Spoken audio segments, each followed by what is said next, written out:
आप चाहे किसी भी कॉम्पिटिटिव एग्ज़ाम की तैयारी कर रहे हों, नदियाँ पढ़ना आपके लिए बहुत आवश्यक होता है। बहुत सारे प्रश्न इससे बनते हैं। आज हम लोग इंडियन रिवर्स के बारे में पढ़ेंगे। बात करें तो सब्जेक्ट की, भारत की नदियों को दो भागों में बांटकर पढ़ा जाता है, एक हिमालय की नदियाँ और एक साउथ इंडिया की नदियाँ। जैसे देखिए ये भारत है, तो इस भारत में जो भी नदियाँ बहती है, दिख रहा है आपको,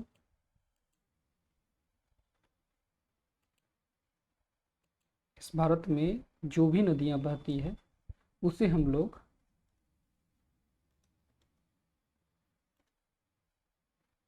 एक इधर वाले को नॉर्थ की नदियाँ, इधर वाले को साउथ की नदी कहते हैं। दरअसल जो 23.5 डिग्री की रेखा गई है, जिसे हम ट्रॉपिक ऑफ कैंसर या कर्क रेखा कहते हैं, इससे नॉर्थ का भारत नॉर्थ इंडिया कहलाता है और इससे साउथ का साउथ इंडिया कहलाता है। तो इससे इधर बहने वाली नदियाँ नॉर्थ इंडियन रिवर कहलाती है या हिमालय की नदियाँ हम कह सकते हैं, क्योंकि यहाँ हिमालय होती है। और इधर वाले को हम लोग साउथ की रिवर कहते हैं, दक्षिण की नदियाँ कहते हैं। सब्जेक्ट लिस्ट में भी आपको सबसे पहले पढ़ना है हिमालयन रिवर के बारे में। इसमें मेनली तीन, एक इंडस रिवर सिस्टम, फिर आपको गंगा रिवर सिस्टम और फिर आपको यहाँ पे ब्रह्मपुत्रा रिवर सिस्टम को पढ़ना है। यानी हिमालय की नदियों में तीन नदियों के बारे में पढ़ना है। जबकि साउथ की जो रिवर है ये फिर दो तरीके की होती हैं, एक इधर गिरने वाली और एक इधर गिरने वाली। तो इसमें दो नदियां पढ़ना, एक बे ऑफ बंगाल में मुहाना बनाने वाली और दूसरा पढ़ना है जो अरब सागर में मुहाना बना रही है। बे ऑफ बंगाल में माउथ क्रिएट करने वाली जो नदियां हैं उनका नाम है दामोदर, स्वर्णरेखा, बैतरणी, ब्राह्मणी, महानदी, गोदावरी, कृष्णा, पेन्नार, वैगाई और ताम्रपर्णी। ये सारी की सारी नदियां बंगाल की खाड़ी में गिरती है। जबकि अरब सागर में गिरने वाली जो नदियां हैं उन नदियों के नाम हैं नर्मदा, तापी, माही और साबरमती। उसके बाद हम लोग देखेंगे रिवर साइड टाउन जो हैं उनके बारे में भी बात करेंगे। तो वो ये टॉपिक है आपका, इन टॉपिक को हम एक एक करके कवर करने वाले हैं बहुत अच्छे से। बहुत ध्यान से आपको इसको देखेंगे तो आपका ये तैयार हो जाएगा, इसमें घबराना नहीं है। हिमालयन रिवर, सबसे पहले आइए बात करते हैं हिमालयन रिवर की, यानी हिमालय की नदियाँ।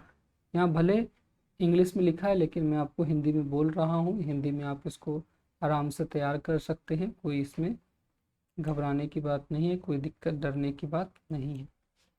हिमालयन रिवर, देखिए हिमालय की नदियों को दो भागों में बांटा जाता है। The river of India can be divided into two part. The river of India can be divided into two parts, Himalayan river and peninsular प्लेटू reverse. Bharat की नदियों को दो भागों में बांटा जाता है, एक को हम कहते हैं हिमालयन रिवर और दूसरे को पेनिनसुलर प्लेटू की रिवर यानी प्रायद्वीपीय पठार की नदियाँ। ये हम लोग अभी अभी देखें। Himalayan river are ever flowing, Himalayan river हमेशा बहने वाली होती है। Whereas peninsular river are seasonal due to their dependence on rainfall. चूँकि प्रायद्वीपीय पठार की नदियाँ जो होती है वो बारिश पर निर्भर होती है, इसलिए वो सीजनल होती है, मौसमी होती है। ने क्या देखा, हिमालय की नदियाँ हमेशा बहने वाली होती हैं, जबकि प्रायद्वीपीय पठार की नदियाँ मौसमी होती है। फिर से एक बार देखिए, भारत की नदियों को दो भागों में बांट सकते हैं, हिमालयन रिवर और प्रायद्वीपीय पठार की नदियाँ।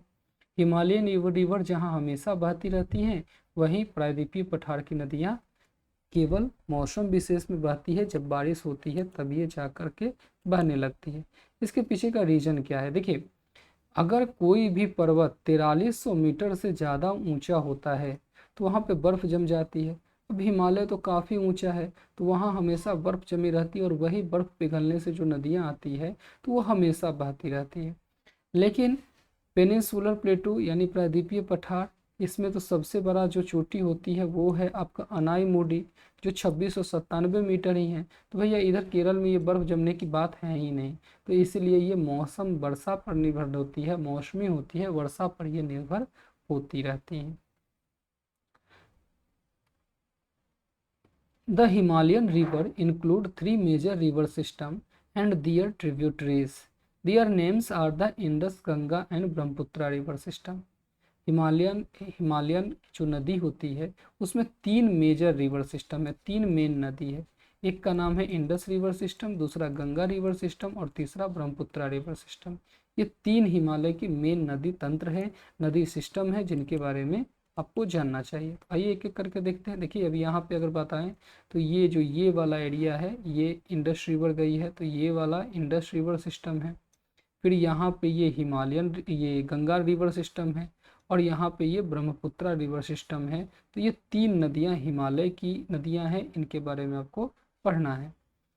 एक एक करके बात करते हैं। पहले इंडस रिवर सिस्टम की, पहले बात करते हैं इंडस रिवर सिस्टम की, जिसको हम लोग हिंदी में कहते हैं सिंधु नदी तंत्र। क्या कहते हैं इसे? सिंधु नदी तंत्र।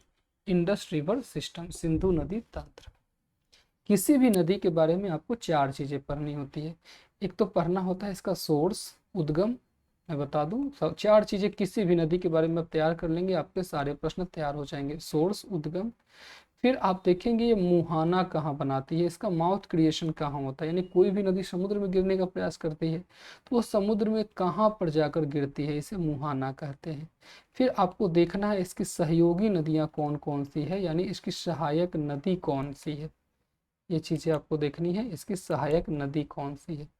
और फिर आपको पता कर लेना है इसकी अगर कोई विशेषता है तो उसके बारे में, अगर कोई स्पेशल इसकी कोई स्पेशलिटी है, फीचर्स हैं, उसके बारे में आपको पढ़ना है। तो ये हर नदी पर लागू होता है, तो इंडस रिवर सिस्टम में भी ये चीज़ लागू है। सबसे पहले सोर्स देखिए। The Indus river originates from the Chemayungdung glacier near Mansarovar lake in Tibet. ये चेमा युंगडुंग ग्लेशियर जो है वहाँ से उत्पन्न होती है, जो कि मानसरोवर झील के पास तिब्बत में है। सिंपल सी बात है। इंडस रिवर सिस्टम कहाँ से स्टार्ट होती है? तो चेमा युंगडुंग ग्लेशियर से, मानसरोवर झील के पास तिब्बत से ये प्रारंभ होती है। अब दूसरी चीज़ मुहाना पढ़ना है। मुहाना यानी ये समुद्र में कहाँ पर गिरती है? तो its form its mouth in the Arabian sea, ये अरब सागर में जा करके गिरती है। जैसा कि आपने ऊपर में आपको दिखाऊं, यहाँ देखा है ये चेमा युंगडू ग्लेशियर यहाँ से उत्पन्न होती है और ये इस तरीके से जाके के अरब सागर में गिरती है। तो ये हो गया एस्चुरी। अब इसकी ट्रिब्यूटरीज की बात करें, यानी इसकी सहयोगी नदियाँ या इसकी कह सकते हैं हम, इसकी जो सहायक नदियां हैं उनकी बात अगर करें तो वो हैं Jhelum, Chenab, Ravi, Beas and Sutlej. Jhelum, Chenab, Ravi, Beas and Sutlej are the rivers joining it from the left side. जैसे ये अगर एक ड्रॉ करें, जैसे इंडिया है अगर इस तरीके से, तो यहाँ से सिंधु नदी अगर जा रही है तो यहाँ इसका ये इस तरीके से यहाँ पे जा रही है, तो इसका लेफ्ट साइड हुआ इधर से, तो इधर से 5 नदियाँ इससे जुड़ती हैं, इससे 5 नदियाँ इससे जुड़ती हैं। तो कौन कौन नदी हैं? झेलम, चेनाब, रावी, ब्यास एंड सतलज। और इन नदियों को पंच महानद कहा जाता है। देखिए सतलज नदी ऐसे आकर के मिलती है, फिर यहाँ पे फिर चेनाब नदी ऐसे, फिर रावी, फिर ब्यास और फिर ये वाली नदी सतलज नदी, इस तरीके से। तो इस तरीके से यहाँ पे भी 5 नदियाँ होती है। कौन कौन होती है? झेलम, फिर चेनाब नदी बड़ी सी नदी है, फिर रावी जो चेनाब में ही मिलती है, फिर ब्यास और सतलज। इस तरीके से ये 5 नदियाँ जो है इससे मिलती हैं और इसे पंच महानद कहा जाता है। क्या कहा जाता है? पंच महानद। इसके दाहिनी ओर से भी कुछ नदियाँ मिलती है, उसके बारे में बताया जा रहा है यहाँ पे। The main tributaries of the right side are The main tributaries of the right side are Swat, Shyok, Gilgit और कुनार। यानी ये स्वात, श्योक, गिलगित और कुनार है, ये इससे दाहिने से आकर के मिलती है। दाहिना वाला बहुत महत्वपूर्ण नहीं है, ये जो लेफ्ट वाली पंच महानद है इसी को आपको विशेष रूप से ध्यान रखना है। ये साउथ वाली जो इसकी राइट साइड वाली जो है ये आपको नहीं याद रखना है। पंच महानद के बारे में डिटेल पूछा जाएगा तो आपको ये याद रख लेना है। अब पंच महानद के बारे में भी ओरिजिन, इसकी मुहाना कहाँ बनती है, इसकी सहायक नदियाँ कौन है और इसकी विशेषता क्या है, ये आपको ध्यान रखना है। ये कोई भी नदी हो इसके बारे में बस 4 चीज़ें आप तैयार कर लीजिए। ये कहाँ से निकलती है, उद्गम, ये मुहाना कहाँ बनाती है, इसकी सहयोगी नदी कौन सी है या सहायक नदी कौन सी है, और इसकी विशेषता क्या है। ये तैयार हुआ, आपकी कोई भी नदी तैयार हो गई। तो पंच महानद का आपको क्रम भी याद रखना है, झेलम, चेनाब, रावी, ब्यास और सतलज। देखते हैं, आइए इनके बारे में, इन चार चीज़ों को देखते हैं। झेलम नदी सबसे पहली इसकी नदी है, 725 किलोमीटर इसकी लंबाई है। ये बेरीनाग जम्मू कश्मीर से निकलती है, और ये चेनाब नदी में जाकर के मिल जाती है पाकिस्तान के पंजाब में, आपने देखा है। और ये जो है इसकी सहायक नदियां हैं, इसकी नाम है किशन गंगा, एक नदी है इसकी सहायक नदी को। फिर आपको दिखाएं, आपको यहाँ पे दिखा, अच्छा मेन मैप पे दिखाते हैं आपको, देखिए इसको।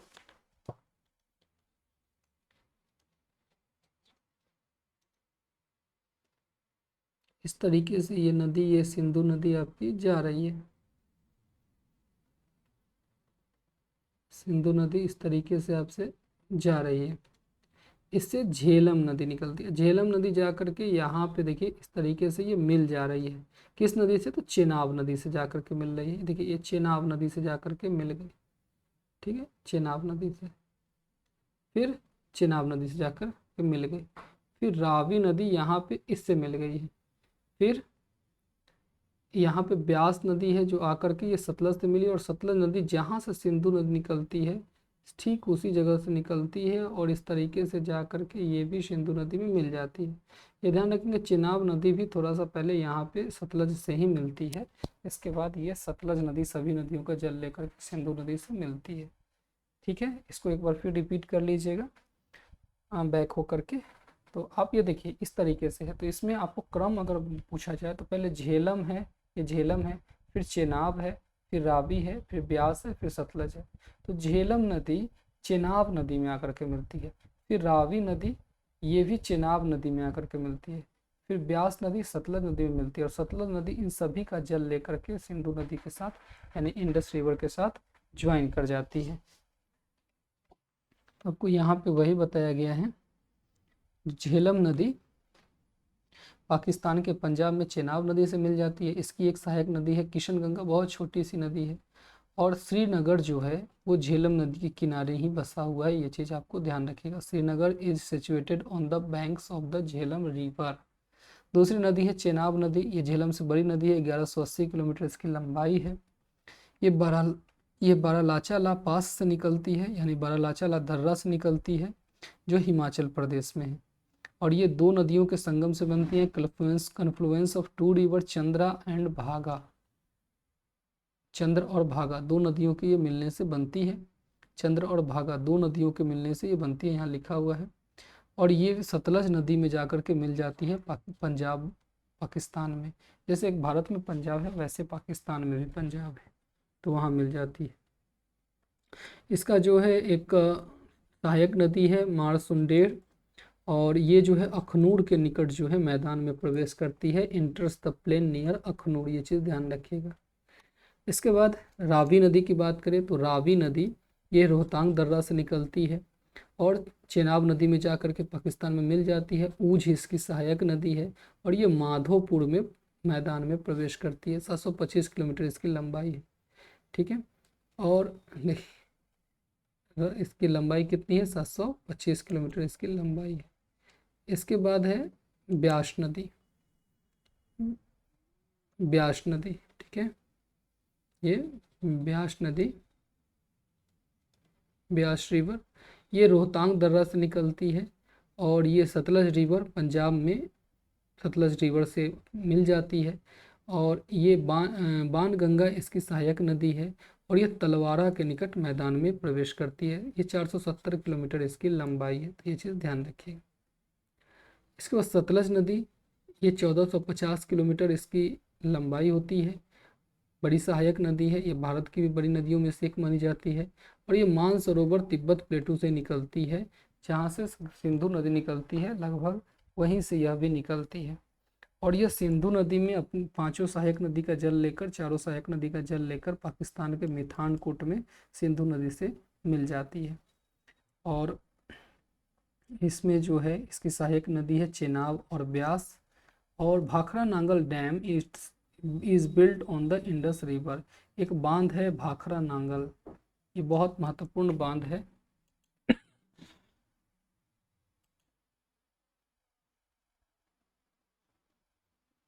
तो एक बहुत बड़ा बांध है भाखरा नांगल बांध, और ये जो है भाखरा नांगल बांध ये जो है सिंधु नदी पर ही बना हुआ है। ठीक है, अब सिंधु की अगर स्पेशलिटी की बात करें, इसके मेन फीचर्स की बात करें तो बहुत महत्वपूर्ण है, देख लीजिएगा। It is the longest river flowing in India after Brahmaputra. Brahmaputra के बाद ये भारत में बहने वाली सबसे लंबी नदी है। इसकी लंबाई 2880 किलोमीटर है। ध्यान दीजिएगा, भारत में भले कम दूरी तक बहती है, लेकिन भारत में बहने वाली अगर इसकी टोटल लंबाई की बात किया जाए तो ये 2880 किलोमीटर है। हालांकि भारत की सबसे बड़ी लंबी नदी गंगा है, क्योंकि गंगा अधिकांश भारत में ही बहती है, इसलिए गंगा भारत की सबसे लंबी नदी है। ब्रह्मपुत्रा भारत की बहने वाली सबसे लंबी नदी है, लेकिन वो भारत में कम दूरी तक बहती है। इंडस सेकेंड है, लेकिन ये भी कम दूरी तक बहती है, लेकिन सबसे ज़्यादा दूरी भारत में गंगा बहती है, इसलिए भारत की सबसे बड़ी लंबी नदी गंगा है। Its originates from Mansarovar and flows towards the north west between the Ladakh and Zanskar range in Jammu Kashmir. ये जहाँ से उत्पन्न होती है, देखिए जैसे इस तरीके से यहाँ से उत्पन्न होती है, इसके बाद जास्कर और लद्दाख हिमालय के बीच से ये बहती हैं।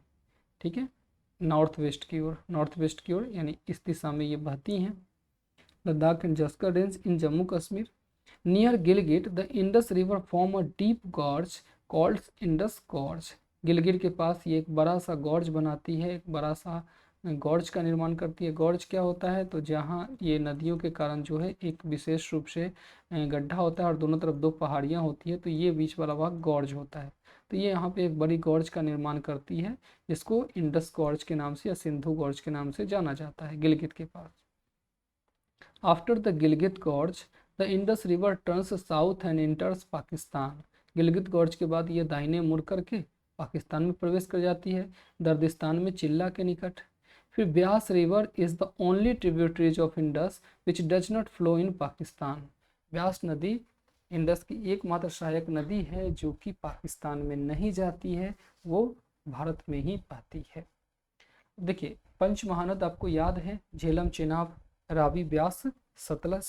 19 पर एक रिवर वाटर एग्रीमेंट हुआ था 1960 में, इसे आपको जानना है। This treaty was signed in Karachi on September 1960 by prime minister India Jawaharlal Nehru and president of Pakistan Ayub Khan. Bharat के पंडित जवाहरलाल नेहरू और प्रेसिडेंट अयूब खान ने इसे साइन किया था। According to this agreement, control of 3 eastern river the Byas, Ravi and Satluj was given to India, and control of 3 western river, the Indus, Chenab and Jhelum was given to Pakistan। जो ऊपर की 3 नदियां थी ब्यास, रावी और सतलज, इसको जो है India को दे दिया गया, और जो नीचे वाले 3 नदियां थी, जो पश्चिम के 3 नदियां थी, इंडस, चेनाब और झेलम, माफ कीजिए, जो ईस्टर्न के 3 रिवर थी, जो पूर्व वाले 3 नदियां थी ब्यास, रावी और सतलज, ये दे दिया गया इंडिया को, और जो पश्चिम की 3 नदियां थी इंडस, झेलम और चेनाब, इनको दे दिया गया पाकिस्तान का। यानी इन तीनों नदियों का जो पाकिस्तान को दिया गया है उसका 20% भारत केवल उपयोग कर सकता है। इसी तरीके से जो नदियाँ भारत को दी गई है, पाकिस्तान उसका केवल 20% जल उपयोग कर सकता है, बाकी 80% जल का उपयोग भारत करेगा। तो ये इंडस रिवर सिस्टम है, छोटे छोटे ही इसको रखेंगे वीडियो, फिर गंगा रिवर सिस्टम की इसके आगे बात करेंगे पार्ट 2 में। तब तक इसको अच्छे से नोट्स बनाइए, रिवीजन कीजिए। मिलते हैं अगली क्लास में, तब तक धन्यवाद।